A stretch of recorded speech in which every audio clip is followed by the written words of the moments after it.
So your new album, Great Is Our Sin, is coming out on July 22nd. How would you compare it to your previous works? I think that I really believe that the new record's our best one that we've done to date. It's a good mixture of death metal and thrash metal. Although I think the death metal elements of our sound are coming more and more to the forefront with each release. And there's also a lot of sort of progressive elements on the new record as well. So it's very diverse. There's some different. We kind of play around with dynamic atmosphere. But overall, I think it's just some of the best songs we've ever written. Cool. So you're heading out on the Summer Slaughter tour. What are some of the bands that you're most interested in playing with? Well, I mean, there's so many great bands in that tour, but just from what I grew up listening to, all those sort of older school death metal bands, like Cannibal Corpse, Legends, Suffocation. Nile, Christian. I never thought I'd get the chance to tour with Christian, so I'm really excited to watch a lot of the bands that I grew up really idolizing. You were recently on Guitar World's 15 Greatest 7 and 8 String Guitarists. What was your reaction when you first found out about that? I was really pleasantly surprised. When they do those types of lists, they never kind of let you know in advance. So it's just sort of like it hits the internet, and then people start tagging you in it and stuff like that. So it was really cool to be on that list. I love working with the Guitar World people, and it was very nice of them to put me on it. And it's also kind of cool because when we first started out, we were a 6-string band. We didn't move to 7 strings until sort of later on in our career. So it's kind of cool that I could be recognized as a 7-string guitar player as well as a 6-string guitar player. You recently did a guest appearance on the new Aborted record. How was the recording process for that? Because I know both bands have been on tour recently and you have different schedules and stuff. Yeah, so basically Sven, the singer of Aborted, hit me up and asked me if I wanted to be a part of it. And of course I said yes because it's such a great band, and we've also toured with those guys before, and they're just great band and great guys. So essentially, he sent me over the song and the lyrics, and that was basically it. I think he had some kind of general sort of rhythm stuff on there, because I think he had like a guide vocal track. But for a lot of the stuff, I think he just sort of let me do my thing. It wasn't really like too much direction. It was like, okay, here's where you're singing, here's where you're in, here's where you're out, and then and go for it. So it's always nice when you get to kind of do your own thing on someone else's project. And I recorded it with my buddy Eric Braunschweiger in Boston at his recording studio. So just basically showed up, put the headphones on, and started ripping it. What are some of your favorite guitarists or the guitarists that have had the most influence on you, both musically, like in terms of what you guys do with Revocation, or maybe personally, like just, Jimmy Page, he looks so cool on stage or whatever? Well, Joe Perry is the guitarist that got me into music in general. So when I saw it, like I was watching like an Aerosmith video or something like that when I was a kid. And I just sort of loved the whole look of Joe Perry, on stage, and with that Les Paul, it just looked so cool to me. So Joe Perry was the reason I started playing, and then after that, I got into like Guns N' Roses really heavily, and so Slash was a huge influence on me. And then shortly after I found Guns N' Roses, I started getting into heavier and heavier forms of music. So like Dimebag Darrell, Marty Friedman, digging deeper into more like death metal realm, like guys like Dan Mongrain from Martyr, or Luke LeMay from Gorguts. So that would be a lot of my influences in the kind of hard rock and metal realm. And as I was sort of discovering all those bands and stuff like that, I was also attending a music high school where I was studying jazz. So learning about guitarists like Wes Montgomery and Pat Metheny and Pat Martino. They've been really big influences on me. And now I mainly kind of listen to a lot of jazz in my free time and work on a lot of jazz in my free time. So I really enjoy listening to like guys like Kurt Rosenwinkel, who's a jazz guitar player that I really, really like. newer guys like Gillette Hexelman and Julian Lodge are really, really fantastic players to listen to and watch. So yeah, it's definitely a wide kind of array of influences. Kind of going off of that, I know that you guys use a lot of jazz influence in your sound. You have a jazz background from Berkeley. How important do you think it is for both musicians and music fans to branch out into different genres of music instead of just listening to just metal, for example? I mean, I guess it's sort of up to the individual, listener. I mean, I know for me it's been, really, really important for my development because I was able to be exposed to a lot of different things. But I think just in general, there's so much great music out there, and it's, you never know what you might be missing, right? You might really, really love classical music, or you might really, really love jazz, or you might be a specific genre, within jazz, or it might be a specific time period of classical music that you really love. And you don't have to love everything, but I think it's good to keep an open mind because you never know what's going to be out there that might really, really inspire you. It's kind of like, if your favorite meal might be pizza, but you can't eat pizza like every single day, or else you might get sort of bored with it. So, but if you try different things, like all of a sudden it's like, oh, now I realize I love Thai food. I never knew that. So it's just good to kind of branch out and try to push yourself outside your comfort zone. I think that's sort of one of the aesthetics that draws people to metal in the first place. Is it's sort of outside the comfort zone of popular music. So if you really enjoy metal music, there might be other genres that are kind of quote unquote extreme, right, in their own way that might really appeal to you. Like the musicianship, for example, in jazz or in classical music is really astounding. And I know one of the main things that draws a lot of people to metal is the musicianship. So you never know what you might like until you check it out. Did your education at Berkeley affect how you play or interact with other musicians as opposed to before you acquired your education there?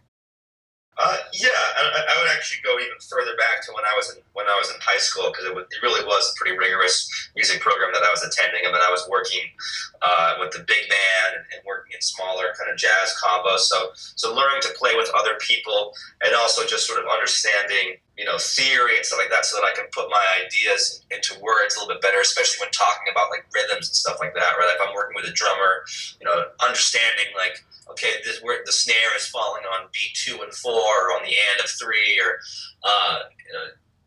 how I can use sort of language to describe something rather than just be like, oh, just play like a fast roll or something like that. I can be a little bit more specific and say like I want triplets or 16th notes or 8th notes, and that way it sort of allows me to communicate better. And I think it's just sort of also like a sixth sense that you develop when you're playing with other musicians in different settings.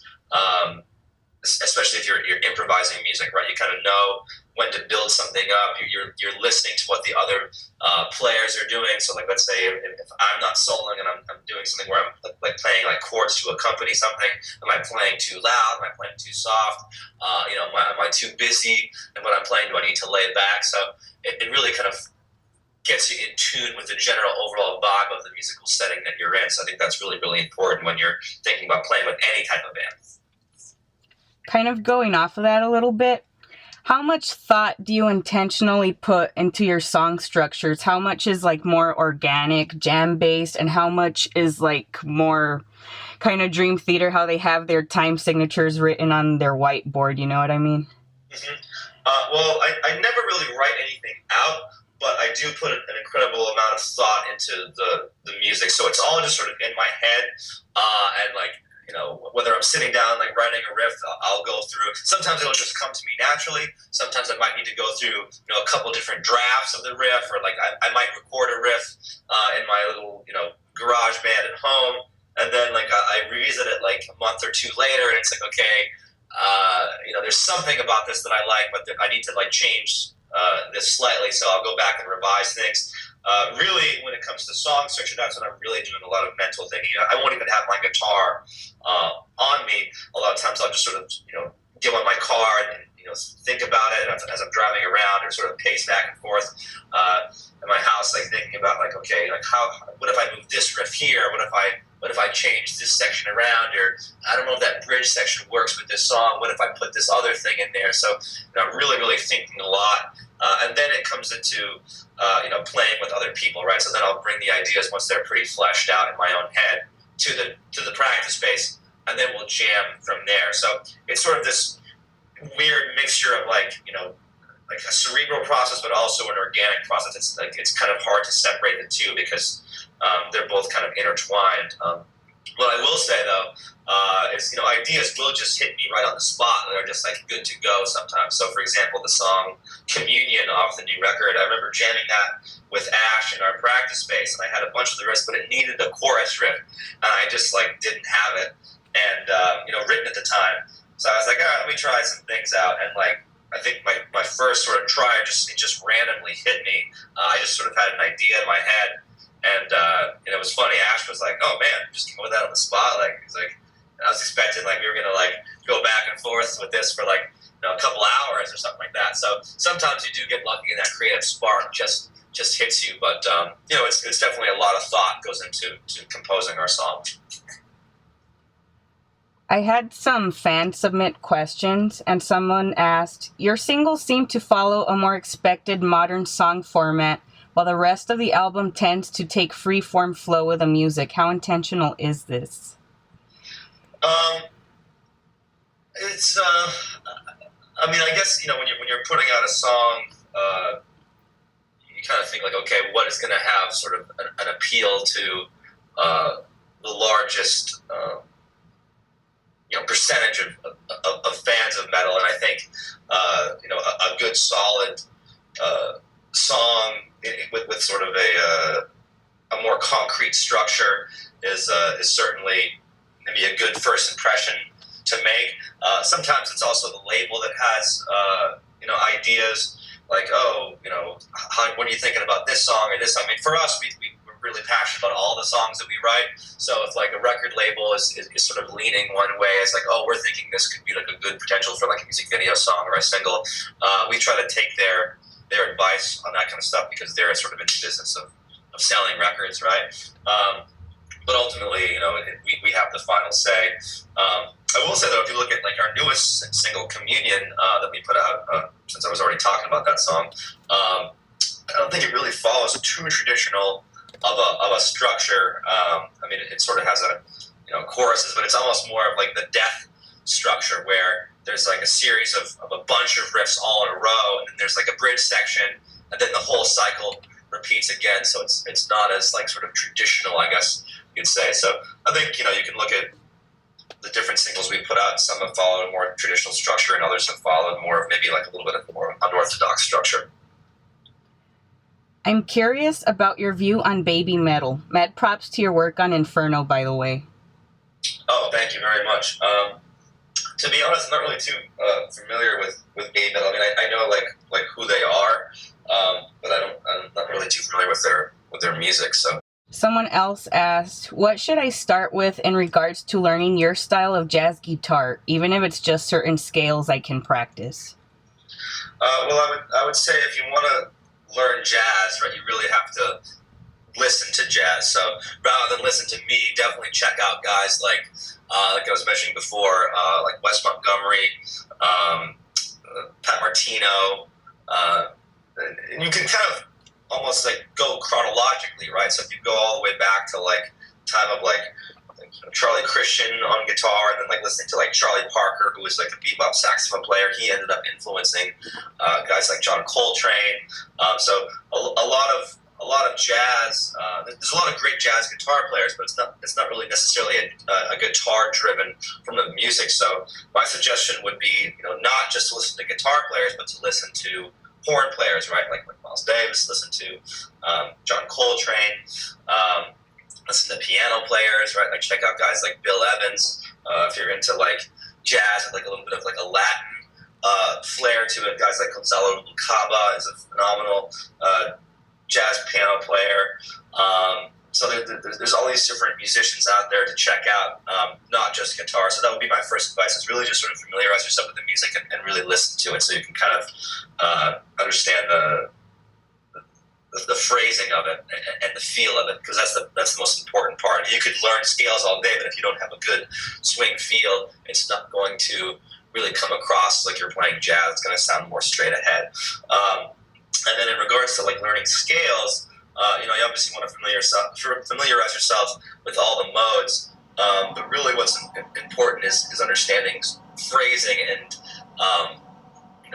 the chord changes that are in a given song, how to outline those changes, not just with the scales, but with picking apart, the triads and seventh chord arpeggios from the scales. So you look at a scale like a 7-note series of notes, and then you can kind of dig deeper and just find like the 3 notes that make the triad or the 4 notes that make the seventh chord.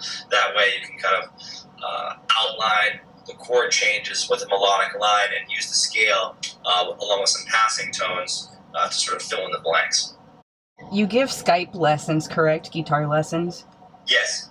What level do you need to be at, or what level do you recommend for you to be at, like beginner, intermediate, advanced? Do you need to know certain theory, like reading sheet music? Do you need to know certain scales, certain modes, or could you do it all with tabs or visuals only?